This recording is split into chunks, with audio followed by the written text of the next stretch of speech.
नमस्कार बच्चों, आप सभी का स्वागत है दीदी क्लासेस में। मैं शिवम चौहान आपके लिए लेके आया हूँ फिर से ज्योग्राफी के चैप्टर 4, जिसमें हम भारत के उन सभी सेगमेंट्स के बारे में बात करेंगे जो चैप्टर 4 के रेलिवेंसी तो रखता ही है, साथ के साथ उससे क्वेश्चन की प्रोबेबिलिटी ज्यादा हो जाती है। ठीक है बच्चों, जैसा कि आप लोग यहाँ देख रहे हैं कि चैप्टर 4 भूगोल, ठीक है, जलवायु, ठीक है, क्लाइमेट जिसे इंग्लिश में बोलते हैं बच्चों। अच्छा, एक चीज मैं आप लोगों को बताना चाहूंगा कि चैप्टर स्टार्ट करने से पहले मैं आपको एक थोड़ा सा समराइज दे दूं। आप किसी भी स्थान पे जब जाते हैं तो आप अक्सर देखते हैं कि वहां का मौसम ठंडा और गर्म, इन दोनों में से किसी एक में पाया जाता है। किसी स्थान पे अगर आप जाएंगे तो वहाँ गर्म मौसम मिलेगा, गर्मी, उमस, ये सारी चीजें आपको आपकी बॉडी को घेरेगी। वहीं अगर आप थोड़े खुले क्षेत्र में जाते हैं तो वहां पर आपको ठंडा इन्वायरमेंट मिलेगा। मैं इसलिए बोल रहा हूँ क्योंकि जो ठंडा गर्म का हमारी बॉडी को और हमें अनुभव होता है ना बच्चों, यही होता है जलवायु। जलवायु जिसे आप एक प्रकार से टेम्परेचर के अकॉर्डिंग भी समझ सकते हैं कि टेम्परेचर, जैसे कि आप देखते हैं किसी किसी स्थान का टेम्परेचर बहुत ज्यादा होता है तो किसी स्थान का टेम्परेचर बहुत कम होता है। फॉर एग्जाम्पल, अगर आप इसी महीने मार्च, अप्रैल, मई, जून, जुलाई, साल के किसी भी महीने में यदि आप कश्मीर में जाते हैं तो वहां का टेम्परेचर, वहां की जलवायु आपको ठंडी ही मिलेगी। ठीक है, और वहीं उसी समय आप अगर राजस्थान में जाते हैं तो वहां की जलवायु आपको गर्म मिलेगी। लॉजिक क्या है? लॉजिक बच्चों ये है कि जितनी भी आसपास की हमारी चीजें होती है ना, फॉर एग्जांपल हमारा जो भूमि स्थल होता है वो बहुत इंपॉर्टेंट होता है, बहुत ज्यादा मेजर रोल प्ले करता है इन्वायरमेंट और क्लाइमेट को चेंज और अनचेंज करने में। फॉर एग्जांपल, अगर आप हिली एरिया में जाते हैं तो वहां पर देखेंगे पेड़ हैं, पौधे हैं, ठीक है, और प्लस ऊंचे ऊंचे पहाड़ हैं जिनकी, ठीक है, उन पे जमी हुई बर्फ है, ठीक है, तो वहां जो इन्वायरमेंट, वहां जो हवा बूम होगी वो एक प्रकार से ठंडा इन्वायरमेंट क्रिएट करेगी। ठीक है, और वहीं अगर आप राजस्थान जैसे क्षेत्र में चले जाते हैं या प्लेन एरिया या ऐसे क्षेत्र में जाते हैं जहां पर पेड़ पौधे हैं लेकिन ना के बराबर हैं, चारों तरफ से धूल, मिट्टी और बड़ी बड़ी रेगिस्तान भरे हुए, ठीक है, वहां पर धूप, चिलचिलाती हुई धूप रेत में पड़ेगी और वहां से जो एटमॉस्फेयर क्रिएट होगा वो गर्म होगा। तो इन द लॉजिक सेंसली मैं ये कहूंगा कि एटमॉस्फेयर को, जलवायु को बदलने और ना बदलने के पीछे कारण होता है वहां की स्थलाकृति। ठीक है, तो ये तो हो गया हमारा इंट्रो पार्ट। चलिए अब हम पढ़ेंगे कि चैप्टर 4 में वो कौन सा पॉइंट ज्यादा इंपॉर्टेंट है जो मैं आप लोगों को इस बार या इस चैप्टर में पढ़ाऊंगा। ठीक है, लेकिन उससे पहले मैं आप लोगों को बोलूंगा बेटा चैनल को सब्सक्राइब करें, ठीक है, और शेयर करा करें ज्यादा से ज्यादा, ताकि मेरी ये जो थोड़ी सी डीप थिंकिंग है, जो मैं सोचता हूँ कि बच्चे इसको पढ़ेंगे तो ज्यादा माइंड सेट हो सकेगा, उनका क्लियर हो सकेगा, तो उससे वो और ज्यादा बूम अप कर सकते हैं अपने नंबर को, अपने मार्क्स को। ठीक है, तो चलो चैप्टर 4 में जो मैं आपको क्लियर करूंगा, जो मेरा थॉट है कि भैया अगर ये सारी चीजें कर लेते हैं तो क्लियर करेंगे, और इन्हीं थॉट के अकॉर्डिंग ही मैं सभी बच्चों को, प्राइवेट हो, गवर्नमेंट हो, उन सभी को इसी के अकॉर्डिंग पढ़ाता हूँ और अच्छे नंबर भी मैंने देखे हैं, तो इसीलिए आप ध्यान देना होगा। इस चैप्टर में जो मुख्य बिंदु हैं जो मैं आपको पढ़ाऊंगा जलवायु मौसम के तत्व। जलवायु मौसम तत्व क्या है? पहला, यानी कि वो क्या कारण है जिससे जलवायु चेंज होती है। ठीक है, फिर उसके बाद हम पढ़ेंगे भारत की जलवायु, क्योंकि भारत के बारे में पढ़ रहे हैं। पेपर आप देखेंगे हरियाणा वाले जो बच्चे हैं, ठीक है, उनके ना सिलेबस में कुछ चेंज हुआ है कि उन्हें सिर्फ और सिर्फ भारत की क्रांति, भारत के आंदोलन, भारत के यानी कि जो फ्रांसीसी वगैरह क्रांति वगैरह वो सारे चैप्टर कट गए। ये शॉर्टली मैं ये कहूँगा कि इंडियन एजुकेशन सिस्टम के अंतर्गत अब ज़्यादातर जो सिलेबस है वो भारत की ही रेलेवेंसी से मिलेगा। तो आप जब भी ऐसी कोई चीज़ें पढ़े जो भारत से कनेक्टेड है, या भारत की जलवायु हो गई, भारत की क्रांति हो गई, भारत के आंदोलन हो गए, भारत की सुविधाएं असुविधा हो गई, भारत की पार्टीज हो गई, तो बच्चों इस चीज़ पे आप ज़्यादा फोकस करना, क्योंकि पूरा थॉट ऑफ माइंड जो सिलेबस रखा गया है इस बार एजुकेशन सिस्टम में, या सीबीएसई बोर्ड, एचपीएससी बोर्ड, कोई भी बोर्ड, बिहार बोर्ड हो या फिर यूपी बोर्ड हो, उन सबका एक ही मोटिव है कि भैया भारत के बारे में बच्चों को ज़्यादा अवेयर करना है। तो भारत की जलवायु, जलवायु नियंत्रण क्या क्या है, जलवायु किस प्रकार से नियंत्रण किया जा सकता है, ये पढ़ेंगे। भारत की जलवायु को प्रभावित करने वाले कारक, यानी कि वो कौन से कारण हैं जो भारत की जलवायु को क्या करते हैं, प्रभावित करते हैं। फॉर एग्जाम्पल, अगर आप उत्तरी क्षेत्र देखेंगे, उत्तरी क्षेत्र का मतलब है कि अगर आप भारत का बच्चों ये वाला नक्शा देखेंगे ना, ये वाला नक्शा, ठीक है, तो यहाँ जो है बड़े बड़े क्या है, हिमालयन रेंज है, तो यहाँ से आने वाली हवाएं जो है बच्चों वो टकराकर वापस ही लौट जाती हैं। तो ये भी क्या करते हैं, एक मेजर रोल प्ले करती हैं पहाड़ियां भारत के एटमॉस्फेयर को बनने और घटने में। ठीक है, तो भारत को प्रभावित करने वाले कारण पढ़ेंगे हम इसमें। ठीक है, अर्ध उष्णकटिबंधीय और अविषणीय क्षेत्र पड़ेंगे। हमारे भारत में कई ऐसे क्षेत्र हैं जो पूरे के पूरे रेगिस्तानी क्षेत्र हैं। तो कुछ ऐसे क्षेत्र हैं जहां पर सिर्फ और सिर्फ हरी भरी घास फूस और बड़े बड़े पेड़ पाए जाते हैं। तो उष्णकटिबंधीय क्षेत्र कौन से हैं और उनका क्या रोल होता है इंपॉर्टेंट एटमॉस्फेयर को क्रिएट करने में, जलवायु को प्रभावित करने में, वो हम पढ़ेंगे।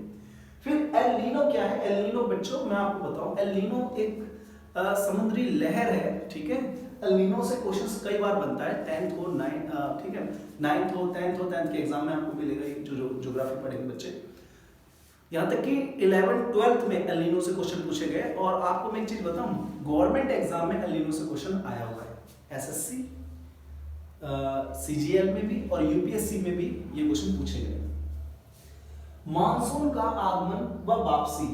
अब मानसून कैसे आता है भारत में, ठीक है, और कैसे उसकी वापसी हो जाती है, ये भी चीजें हम इस चैप्टर में पढ़ेंगे। तो बस आपको मेरे साथ जुड़े रहना है, अच्छे से मेहनत करनी है और बहुत बहुत पढ़ाई करनी है। ठीक है बच्चों, फिर हम पढ़ेंगे इसमें ऋतुएं, यानी कि हमारी ऋतुएं होती है ना। ठीक है, सर्दी, गर्मी, बरसात, बैसाख, चैत, आषाढ़, ये तो मैं मंथ के नाम बोल रहा हूँ, लेकिन यही सारी चीजें हम लोग इसमें पढ़ेंगे। ठीक है, चलिए अब देखते हैं मेन पॉइंट कि क्या है इंपॉर्टेंट। ठीक है, आप देखेंगे बेटा यहां मैंने, ठीक है, यहां आप देखेंगे कि यहां मैंने लिखा हुआ है जलवायु। तो मैं आपको पहले जलवायु ऑलरेडी मैं आपको अभी इंट्रो में बता ही चुका हूं। तो जलवायु आखिर होता क्या है? तो जलवायु देखोगे आप कि एक विस्तृत क्षेत्र में लंबी समय अवधि 30 से या उससे अधिक में मौसम की विभिन्नता अवस्थाओं को, 30 साल या उससे अधिक, ठीक है, या फिर आप बोल सकते हैं 30 डेज, सॉरी नॉट साल, 30 डेज, ठीक है, 30 वर्ष या उससे अधिक में मौसम की विभिन्न अवस्थाओं तथा विविधताओं के कुल योग का उस क्षेत्र की जलवायु कहते हैं। यहां पर ये डेफिनेशन से ये क्लियर किया गया है कि किसी भी पार्टिकुलर क्षेत्र के अंतर्गत 30 साल या उससे कम के अंतर्गत जितने भी उथल पुथल हुए हैं मौसम को लेके, ठीक है, जितने भी चेंजेस हुए हैं, चाहे ठंडे हो गर्म हो, उन सभी को जलवायु कहते हैं। आप ऐसे ही शॉर्ट नोट्स अपनी कॉपी में तैयार करेंगे। अगला है मौसम, कि क्या है मौसम? तो मौसम यही जो हम देखते हैं, फील करते हैं, हमारी बॉडी जिसे फील करती है। मौसम एक विशेष समय अवधि में एक क्षेत्र विशेष की वायुमंडलीय अवस्था है। मौसम ये बोला गया कि वायुमंडल में समय अवधि की एक विशेषता होती है। ठीक है, तो मौसम एक विशेष समय अवधि में एक क्षेत्र के अंतर्गत उसकी जो विशेषताएं होती हैं वायुमंडल की अवस्था वो बताता है। यही होता है हमारा मौसम। क्या मौसम कैसा? आज का मौसम बड़ा सुंदर, आज का मौसम बड़ा ठंडा, आज का मौसम बड़ा गर्म है। तो ये उस समय की जो विशेष अवधि होती है या विशेष समय अवधि जो होती है, तो उस समय कैसा एटमॉस्फेयर है वो होता है आपका मौसम। अब अगले पॉइंट को हम क्लियर कर लेंगे। ठीक है, अब देखेंगे आप लोग आगे बढ़ते हैं हम अगले पॉइंट। तो मैं ये कह रहा था कि आप लोग ना बहुत ही ज्यादा इंपॉर्टेंट है कि आप वो सारे नोट्स को नोट डाउन कर लो और उसके बाद जैसे जैसे मैं चीजों को यहाँ पढ़ा रहा हूँ आप कोशिश करें एज इट इज आप वैसे ही नोट डाउन करें, क्योंकि ये आपको हेल्प करेगी जब आप एग्जाम हॉल में अपने आंसर्स लिखेंगे ना, तो उस समय आपको हेल्प करेगी कि अगर आप इस तरीके से डायग्राम बना के अपने आंसर्स लिखते हैं तो आपको औरों से अच्छे नंबर मिलेंगे, इस चीज की मेरी गारंटी है। तो देखो मौसम तथा जलवायु की हम अभी तक बात कर रहे थे, तो इनके जो मुख्य इंपॉर्टेंटली है, देखो मैं इंपॉर्टेंट भी लिख रहा हूं तो आप लोग समझ जाना इस चीज से कि मैं इंपॉर्टेंट है तो भी भैया यहाँ पर इंपॉर्टेंट लिख भी रहे हैं। तो इंपॉर्टेंट क्या है आप देखेंगे कि मौसम तथा जलवायु के तत्व जो हैं, यानी कि मौसम को और जलवायु को चेंज करने वाली जो चीजें हैं वो इंपॉर्टेंट है क्या, ये चीज समझ लो आप अच्छे से। तो यहाँ बोला गया देखो तत्व, और मैंने इसको डायग्राम में दिखाया है। जैसे देखो एक तो वर्षण, किसी भी क्षेत्र पे वर्षा कितनी होती है, ठीक है, कितनी नहीं होती है, कितने सेंटीमीटर में है, ये इंपॉर्टेंट रोल प्ले करती है। दूसरा उस क्षेत्र का तापमान बहुत इंपॉर्टेंट रोल प्ले करता है उस क्षेत्र के मौसम को कंडक्ट करने के लिए। तीसरा वायुमंडल दाब, उस क्षेत्र में हवा का प्रेशर कितना है। जैसा कि इससे पहले मैंने आपको बताया था कि हिमालय उत्तरी जो क्षेत्र है, हिमालयन क्षेत्र है, वहां पर हवा का प्रेशर आधा तो हिमालय जो रेंज है उनसे टकराकर वापस लौट जाता है, और जो रहा प्रेशर है, जो बाकी की रहा गया प्रेशर से, वो वहां पर डिपेंड करता है वहां की जो ठंडाई है या वहां का जो मौसम है उसको बना लेंगे। तीसरा इंपॉर्टेंट, ठीक है, first second third and fourth है पवन, मतलब हवा का चलना, कितनी स्पीड से वहां हवा चलती है, ये भी इंपॉर्टेंट होता है एक क्षेत्र में वायुमंडल यानी कि तापमान को कंडक्ट करने के लिए। और आर्द्रता, आर्द्रता मतलब आपने देखा ही होगा सूर्य की रोशनी, लोगों की, ठीक है, लोगों की उपस्थिति, और क्षेत्र के क्षेत्र में पहाड़ी क्षेत्र है कि प्लेन क्षेत्र है, तो ये इंपॉर्टेंट रोल होते हैं किसी भी क्षेत्र के अंतर्गत जलवायु को यानी कि मौसम को क्या करने के लिए, मौसम को अच्छे से, ठीक है, कंडक्ट करने के लिए। क्या आखिर वो चीजें हैं क्या? चलिए एक चीज और मैंने नोट करके लिखी है, चीज को ध्यान दो। यहां मैंने लिखा हुआ है कि औसत वायुमंडलीय अवस्था के आधार पर ही वर्ष के महीनों को ग्रीष्म और शीत या वर्षा ऋतु में विभाजित किया जाता है। अब देखो समझना है इस पे, ठीक है, अब इस पे समझना, ठीक है।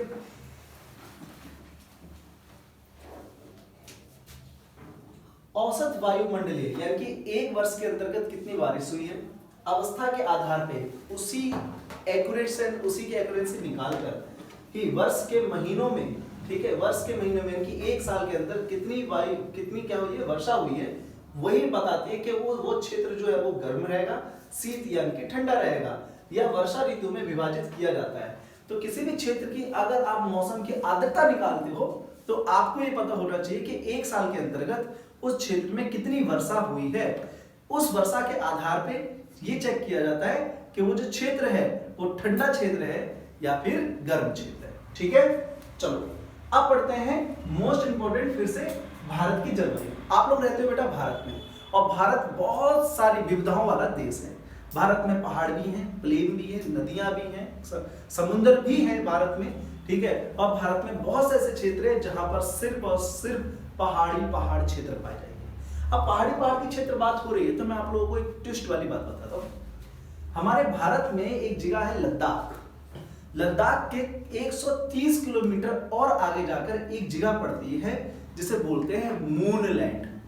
मूनलैंड बच्चों पृथ्वी पे एक ऐसी जगह है हमारे भारत में जिसपे एक्यूरेटली ऐसा लगता है जैसे कि हम चांद पे हो, ठीक है, यानी कि वहां की जो जमीन है, वहां की जो समतल क्षेत्र है वो एक्यूरेटली वैसे ही है जैसे कि चांद पे जो जमीन है वैसी।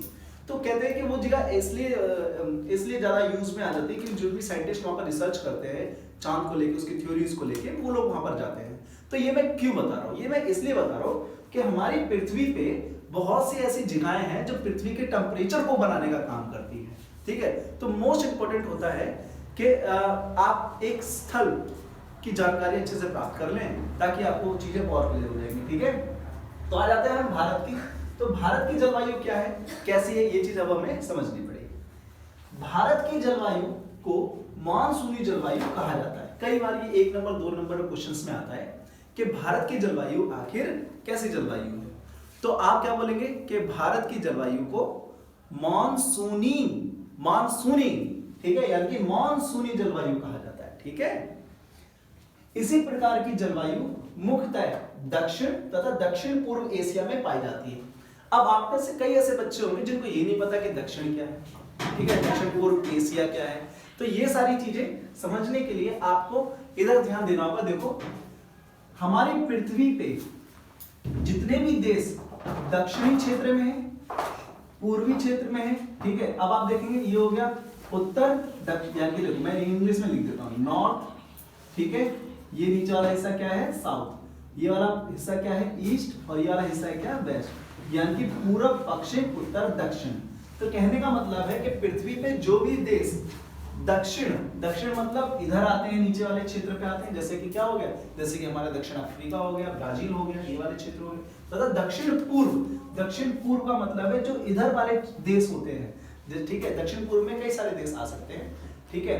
तो ये जो देश हैं, तो ये सारे देशों में, ठीक है, दक्षिण पूर्व एशियाई में हमारा भारत भी आ जाता है, एशियाई में पाई जाती हैं, ठीक है। तो इसी प्रकार की जलवायु, कैसी जलवायु, आपने भारत की जलवायु देखा है, 6 महीने सर्दी, 6 महीने गर्मी, उसके बाद वर्षा ऋतु, बसंत, ये सारी चीजें आती हैं। तो यही सारी चीजें आपको दक्षिण वाले देशों में देखने को मिलेंगी और दक्षिण पूर्व एशियाई क्षेत्रों में देखने को ये सारी चीजें मिलेंगी। अब अगला पॉइंट फटाफट समझ लेते हैं, क्योंकि मेरे कुछ प्यारे बच्चे हैं जो कि क्लास स्टार्ट हो गई है और वो लोग आ गए हैं। ठीक है, तो हम जल्दी जल्दी कंप्लीट करते हैं कि भारत की जलवायु अवस्था में स्पष्ट। अब भाई भारत की बोला है कि भारत की जो जलवायु है ना बच्चों, वो उसकी एक्यूरेंसी है क्या, तो अवस्था में स्पष्ट है क्या, प्रादेशिक विभिन्नता है। अब आती है बात, ज्यादा जल्दी जल्दी नहीं भागना है आपको, बस समझते चलना है। ठीक है, भारत की जलवायु अवस्था स्पष्ट किस तरीके से, तो भारत की जलवायु बस आप इतना समझ लो कि भारत की जलवायु अगर आप देख रहे होंगे तो आपको दिख रहा होगा कि इसके दो तत्व है। एक तो है क्या, तापमान, मतलब temperature is the most important factor to be change any type of climates of any area, right. And second thing is क्या है, वर्षण, मतलब रेनी सीजन या रेन। तो ये दो ऐसे एलिमेंट्स हैं जो किसी भी क्षेत्र में जलवायु को बदलने का काम करते हैं। ठीक है, तो चलो अब आप फटाफट से ये सारी की चीजें नोट डाउन कर लो। ठीक है, और एज इट इज आपको ऐसे ही अपने जो भी आप फेयर नोटबुक बना रहे हैं उसमें एज इट इज ही लिखना, और प्रॉमिस करो मुझसे कि आप लोग जब भी क्लास में अपने आंसर्स लिखोगे तो इसी तरीके के डायग्राम्स के अकॉर्डिंग शो करोगे। ठीक है, बाकी की पॉइंट्स को हम करेंगे नेक्स्ट। चलो, तो बच्चों आपने अभी तक ये पढ़ लिया है कि भारत की जलवायु क्या है और भारत की जलवायु को प्रभावित करने वाले कारण क्या क्या होते हैं, जिसमें इंपॉर्टेंट है तापमान और वर्षण। तो वर्षण और तापमान के बारे में जानने के लिए अब बहुत ज्यादा इंपॉर्टेंट हो जाता है ये भी जानना कि इनकी आखिर प्रमुख विशेषताएं क्या है। तो क्योंकि ये चीज हम कंटिन्यू पढ़ रहे थे, पहले ऐसा समझ लो, आपने देखा होगा भारत के अंतर्गत कई जगह ऐसी हैं जहां पर वर्षा होती ही नहीं है, होती है मतलब 10 सेंटीमीटर, 12 सेंटीमीटर, 20 सेंटीमीटर, और कोई कोई जगह ऐसी हैं जहां पर 400 सेंटीमीटर तक वर्षा हो जाती है, जैसे कि मेघालय और असम जैसे एक क्षेत्र। ठीक है, तो इनकी वजह से ये क्षेत्र जो है वो ऑटोमेटिकली इतने विविधतापूर्ण हो जाते हैं। ठीक है, और इतने ग्रीनफुल हो जाते हैं कि यहाँ का एटमॉस्फेयर, यहाँ का टेम्परेचर ऑटोमेटिकली क्या रहता है, लेवल रहता है। और हम जो पढ़ रहे हैं वो यही है जलवायु। तो जलवायु में जो मेन रोल प्ले करता है वो होता है वर्षा और तापमान। वहीं अगर आप बात करें वर्षा के बाद अब तापमान की, तो तापमान में आप देखेंगे अगर आप राजस्थान में कुछ मरुस्थल, कुछ ऐसे क्षेत्र हैं जहां पर 50 डिग्री सेल्सियस, समझ रहे हैं आप, जहां पर इस प्रकार के तापमान में आग लगने की संभावना बहुत जल्दी रहती है। तो इस प्रकार के तापमान में राजस्थान के कुछ ऐसे क्षेत्र हैं जहां पर इस प्रकार का तापमान रहता है। वहीं अगर आप जम्मू कश्मीर की बात करें, एक ही समय, एक ही टाइम पे, एक ही मंथ में, तो अगर आप जम्मू कश्मीर की बात करें तो वहां पर तापमान जो है माइनस में मिलता है, हो सकता है 10 डिग्री, 5 डिग्री सेल्सियस मिले। तो ये जो विविधता है बच्चों, यही डिपेंड करता है एक एरिया के एटमॉस्फेयर को क्रिएट करने में और वहां के तापमान को समझने में। ठीक है, और विविधता और अलग अलग रूप से डालते हैं। तो अब इन पॉइंट्स को आपके एग्जाम के पॉइंट ऑफ व्यू से क्लियर करते चलते हैं। आपको सबसे पहले मैंने लिखा है तापमान आखिर है क्या। तापमान को इंग्लिश में बोलते हैं बेटा क्या, टेम्परेचर। गर्मियों में राजस्थान के मरुस्थल के कुछ स्थानों का लगभग 50 डिग्री तक सेल्सियस पहुंच जाता है। ठीक है, जबकि कश्मीर के पहलगांव का तापमान 20 डिग्री सेल्सियस ही रहता है। अगर आप सेम डे में देखेंगे ना बेटा, सेम डे में, तो आपको इतना डिफरेंसेस मिलेगा। और यही एक कारण है, ठीक है, यही एक कारण है कि ये जो स्थान है ठंडा, यहाँ का एटमॉस्फेयर ठंडा रहता है, ये स्थान यहाँ पर इसका एटमॉस्फेयर गर्म रहता है। सर्दी की रात में जम्मू कश्मीर में यहाँ जो तापमान होता है तापमान लगभग 45 डिग्री सेल्सियस तक हो जाता है। और सर्दी की रात में तो जम्मू कश्मीर का तापमान और भी नीचे चला जाता है। तो ये सारी चीजें क्यों मैं लिख रहा हूँ, ये मैंने देखो 4 से 5 लाइनें ही लिखी है सिर्फ इतना बताने के लिए कि तापमान क्या है। तापमान में डिफरेंसेस बताओ, ज्यादा कुछ बोलने, ज्यादा कुछ लिखने की नीड है नहीं, क्योंकि जो एक्यूरेंसी, जो चीज पूछी जा रही है वही चीज बताओ, वही चीज समझो। अब बात आ जाती है आगे, ठीक है, कि वहीं तिरुवनंतपुरम में यह 22 डिग्री तक सेल्सियस चला जाता है। अब अगर तिरुवनंतपुरम अगर आप देखोगे तो तिरुवनंतपुरम क्या है, भारत के साउथ में आता है। ठीक है, और साउथ में, ठीक है, अगर आप इसको ध्यान से अगर आप देख लेंगे बच्चे, ठीक है, तो आप देखेंगे साउथ में इस क्षेत्र में है तिरुवनंतपुरम। तो ये क्या है, साउथ का एरिया है, दोनों तरफ से, तीनों तरफ से क्या है, समुद्र से घिरा हुआ है। ठीक है, तो यहाँ पर जो सेल्सियस है वो 22 डिग्री सेल्सियस चला जाता है। तो यहाँ पर जो इफेक्ट कर रहा है वो यहाँ पर इफेक्ट कर रहा है यहाँ का पानी का टेम्परेचर, पानी का एटमॉस्फेयर। दिन में पानी में पड़ती है सूर्य की रोशनी, तो जिसकी वजह से गर्म हवा चलती है, ठीक है, और क्षेत्र हो जाता है गर्म। रात में ठंडी हवा चलती है, पानी हो जाता है ठंडा, जिसकी वजह से क्षेत्र हो जाता है ठंडा। तो यहाँ पर जो है वो एक लेवल में बना रहता है टेम्परेचर। अब अगला टॉपिक वर्षण मतलब वर्षा। जैसा कि मैंने अभी थोड़ी देर पहले आपको बताया भी था कि वर्षण किस तरीके से अलग अलग रूप में अलग अलग इसमें विभिन्नताएं होती हैं। तो वर्षण के रूप व इसकी मात्रा में विभिन्नता पाई जाती है, बात सही है। वर्षा के अलग अलग रूप हैं और इसकी विभिन्नताएं अलग अलग होती हैं, नो डाउट। कहीं पर कम, कहीं पर ज्यादा, कहीं पर ऑलवेज होती ही रहती है। जितने भी ग्रीनरी क्षेत्र हैं, आप लोगों ने देखे ग्रीनरी क्षेत्र। ग्रीनरी क्षेत्र का मतलब बेटा, जैसे कि अगर आप ये वाला हिस्सा, ये जो है ना, ये जम्मू कश्मीर वाला, ये वाला हिस्सा अगर आप देखेंगे, ठीक है, तो ये सब आप देखेंगे अक्सर ग्रीन ग्रीन है। ये वाला हिस्सा थोड़ा ग्रीन है, थोड़ा भी ज्यादा ग्रीन है। ये वाला हिस्सा ग्रीन ग्रीन है, प्लेन क्षेत्र पूरा ग्रीन है। पता है क्यों? यहाँ पर जो वर्षा आती है ना, वो इतनी होती है कि यहाँ के जो पेड़ पौधे हैं इनको ग्रीन और हरा भरा बना के रख सके। यही एक कारण है कि उत्तरी क्षेत्र में ज्यादातर ऐसे क्षेत्र हैं जो अक्सर ठंडे, ठीक है, ठंडे होने की वजह से मशहूर है, इसलिए उनको टूरिस्ट प्लेस भी घोषित किया गया है। और यही एक रीजन है कि यहाँ पर फ्रेशनेस और ताजी हवाएं भी पाई जाती हैं because of Varsha. Varsha, rain, ये एक ही बात, ठीक है, दोनों बहुत मतलब एक ही बात है। और वर्षण जो होता है ये बहुत इंपॉर्टेंट रोल प्ले करती है बेटा। वर्षण के रूप में इसकी मात्रा विभिन्नता पाई जाती है। हिमालय के क्षेत्रों में ज्यादातर वर्षा हिम के रूप में होती है। अभी मैंने बताया था ये वाला जो क्षेत्र है हिमालय वाला ना, यहाँ वर्षा होती है, लेकिन किस क्षेत्र में, किस रूप में ये होती है? बर्फ के रूप में। और बाकी की स्थानों पे, भारत के बाकी के क्षेत्रों में वर्षा जो वर्षण के रूप यानी कि पानी के ड्रॉप्स के रूप में होती है। तो ये भी एक बहुत इंपॉर्टेंट रोल प्ले करता है कि वहां के एटमॉस्फेयर पे क्या इफेक्ट पड़ रहा है, ठीक है। विभिन्नताओं के आधार पर वर्षा के स्थानों में भी अलग होती है। विभिन्नता के आधार पर अगर हम देखें तो भारत के कई ऐसे क्षेत्र होते हैं जहां पर वर्षा, ठीक है, जैसे कि मेघालय में आप देखेंगे 400 सेंटीमीटर तक वर्षा हो जाती है एक बार में, और वहीं राजस्थान में आप देखेंगे 10 सेंटीमीटर वर्षा होती है। तो इसलिए वो क्षेत्र पूरा क्या है? खाली पड़ा हुआ है, रेगिस्तान है, कोई पेड़ पौधे नहीं, क्योंकि पेड़ पौधों को एटमॉस्फेयर क्रिएट करने के लिए एक अच्छा खासा पानी चाहिए, एटमॉस्फेरिक होना चाहिए। तो ये एक रीजन है जिसकी वजह से राजस्थान गर्म बना रहता है और जम्मू कश्मीर, भारत के उत्तरी क्षेत्र, ये ठंडे बने रहते हैं। तो ये छोटी छोटी चीजों को बस आप समझते चलो और अपने माइंड में सेट करते चलो। कभी कोई पूछे कि आपसे टेम्परेचर क्या है, तापमान क्या है, तो यही सारी चीजों को आपको बताना है, ठीक है। अब देखते हैं अगले वर्ड्स को। देखिए, जब बात हो रही है भारत की जलवायु की, तो ये बहुत ज्यादा इंपॉर्टेंट हो जाता है कि भारत की जलवायु को आप अच्छे से समझ लें, ठीक है।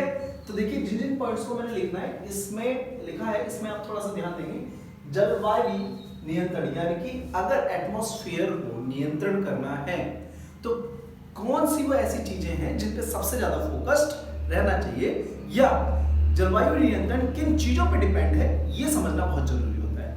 कई बार क्वेश्चन पूछे जाते हैं, जलवायु नियंत्रण क्या है, जलवायु नियंत्रण को किस प्रकार किया जा सकता है, इस तरीके के क्वेश्चंस। तो इसको समझ लेते हैं कि जलवायु जो नियंत्रण होता है वो क्या है। तो देखो, कुछ भैया चीजें क्लियर कर लो अपने माइंड में कि किसी क्षेत्र की जलवायु को नियंत्रित करने में 6 प्रमुख तत्व महत्वपूर्ण भूमिका निभाते हैं। यानी कि किसी भी क्षेत्र, कोई भी एक पार्टिकुलर एरिया हो, उस एरिया में अगर जलवायु को नियंत्रण किया जाए या फिर जलवायु उथल पुथल हो रही है, तो वो ऐसे कौन से कारक हैं? तो वो ऐसे 6 कारण हैं, ठीक है, जो जलवायु नियंत्रण में अहम भूमिका निभाते हैं। देखिए, 6 तत्व मैंने बोला हुआ है, तो 6 तत्व यहां पर लिखा हुआ है क्या? एक तो उच्चाप लक्षण, ऊंचाई, आशांश और देशांतर रेखाएं इंपॉर्टेंट होती हैं। तुंगता मतलब स्थान की ऊंचाई, ठीक है। महासागरीय धाराएं, वायु दाब एवं पवन तंत्र, हवा का प्रेशर कितना है और हवा कितनी स्पीड से उस क्षेत्र में चलती है, और समुद्र से दूरी। ये 6 ऐसे प्रकार हैं, 6 ऐसे महत्वपूर्ण कारक हैं जो किसी भी क्षेत्र में जलवायु को प्रभावित करने में अहम भूमिका निभाते हैं। तो आपसे अगर ये क्वेश्चन पूछा जाए कि जलवायु प्रभावित करने वाले 6 तत्व कौन से हैं, या जलवायु को प्रभावित वो कौन सी ऐसी चीजें जलवायु को प्रभावित करती हैं, तो आप इन 6 तत्व को ऐसे ही डायग्राम में क्या कर सकते हैं, कंडक्ट करके लिख सकते हैं अपने एग्जाम में, जिसमें एग्जामिनर को समझने में तो आसानी होगी ही होगी और अच्छे नंबर भी दे देगा। देखो, इसमें अब ये तो डायग्राम हो गया आपका क्लियर। अब इसमें समझना क्या है कि पृथ्वी की गोल आकृति के कारण इसे प्राप्त सौर ऊर्जा की मात्रा अक्षांशों के अनुसार अलग अलग होती है। कहने का मतलब ये है कि देखो ये हमारी पृथ्वी है, अब सौर ऊर्जा मतलब सूर्य की जो रोशनी है वो हमारी अक्षांश रेखाएं जो हैं इनके आधार पे जहां जहां अक्षांश पे रेखाएं पड़ेंगी वहां पे अलग होगी। जैसे अगर कहीं पर सूर्य की रोशनी ज्यादा पड़ रही है तो यहाँ पर जाहिर सी बात गर्मी ज्यादा होगी, कहीं पर कम पड़ रही है तो कम होगी। ठीक है, तो अक्षांश अहम भूमिका निभाता है। ठीक है, प्रत्येक क्षेत्र का वायु दाब एवं पवन तंत्र उसके स्थानीय अक्षांश तथा ऊंचाई पर निर्भर करता है। कोई भी स्थान क्यों ना हो, स्थानीय अक्षांश और ये वायु दाब और पवन तंत्र, हवा का चलना, हवा का प्रेशर क्या है, ये अहम भूमिका निभाता है। ठीक है, करता है, जो तापमान और वर्षा का वितरण को भी प्रभावित करता है। तो किसी भी क्षेत्र की ऊंचाई, वहां पर हवा का चलना, ठीक है, वहां की तुंगता, अक्षांश रेखाएं, ये चीज इंपॉर्टेंट रोल प्ले करती हैं। ठीक है, उस क्षेत्र में एटमॉस्फेयर को कंट्रोल और इफेक्ट करने के लिए। ठीक है, अगला पॉइंट है महासागरीय धाराएं तट की ओर चलने वाली हवाओं के साथ तटीय क्षेत्रों की जलवायु को भी प्रभावित करती है। अब महासागर से जो हवाएं चलती हैं वो हवाएं कुछ इस प्रकार से चलती हैं कि वो हवाएं भी उस क्षेत्र में एटमॉस्फेयर को प्रभावित कर लेती हैं, क्योंकि ज्यादातर भी जो हवाओं का रुख होता है वो छोटी छोटी एटमॉस्फेयर डिपेंड करता है। और आपने वो पढ़ा ही है ना, आपने वो सुना होगा भाप वाला कॉन्सेप्ट जो होता है, ठीक है, एवोपरेशन वाला। तो हवाओं का कुछ रुख इस प्रकार से होता है कि ऐसा एटमॉस्फेयर क्रिएट करते हैं जिससे या तो वर्षा हो जाती है या ठंडी हो जाती है या गर्मी हो जाती है। अगला पॉइंट है किसी स्थान की जलवायु को निर्धारित करने में वहां के उच्चाप की भूमिका भी काफी महत्वपूर्ण होती है। यह बोला है कि किसी स्थान की जलवायु को निर्धारित करने में वहां के उच्चाप की भूमिका भी काफी महत्वपूर्ण होती है। आप सबको पता है, अगर हम भारत की बात करें तो भारत में ये जो उत्तरी क्षेत्र है बच्चों, ठीक है, ये वाला जो उत्तरी क्षेत्र है यहाँ पर पहाड़ है, ठीक है, बहुत बड़े बड़े पहाड़ हैं, ठीक है, पहाड़ है, और यहाँ पर क्या है, पेड़ पौधे हैं। तो पहाड़ की वजह से यहाँ का जो मौसम है वो अक्सर, और पहाड़ों पे क्या होती है, बर्फ होती है, जो कि क्या अक्सर हवाएं चलती है तो अक्सर ठंडा बना रहता है। वहीं अगर हम बात करें दक्षिणी क्षेत्र की, तो दक्षिणी क्षेत्र में ना तो ऊंचाई ना कुछ, बस समुद्र की साफ साफ सीधी सीधी हवा चलती है, इसलिए यहाँ का मौसम नॉर्मल बना रहता है। वहीं पर अगर हम बात करें अपने इस क्षेत्र यानी कि राजस्थान की, तो राजस्थान में ना तो पेड़ पौधे, सिर्फ समतल जगह है, जिससे तेज गर्म हवाएं सीधी यहाँ पर पड़ती है, जिसकी वजह से यहाँ का टेम्परेचर क्या होता है, गर्म रहता है। तो ये छोटी छोटी चीजें बच्चों आपको याद रखनी पड़ेगी। अब बाकी की जो चीजें हैं वो हम क्लियर करेंगे इसी चैप्टर के अगले पार्ट में। ये पार्ट 1 आपको कैसा लग रहा है, आप लोग इससे कितने सेटिस्फाइड हो रहे हो, ये सारी चीजें मुझे कमेंट में आप लिख कर बताइए। ठीक है, और इस चैनल को सब्सक्राइब करें बच्चों, ज्यादा से ज्यादा शेयर करें। ठीक है, अपना लव एंड सपोर्ट बनाए रखें। Thank you so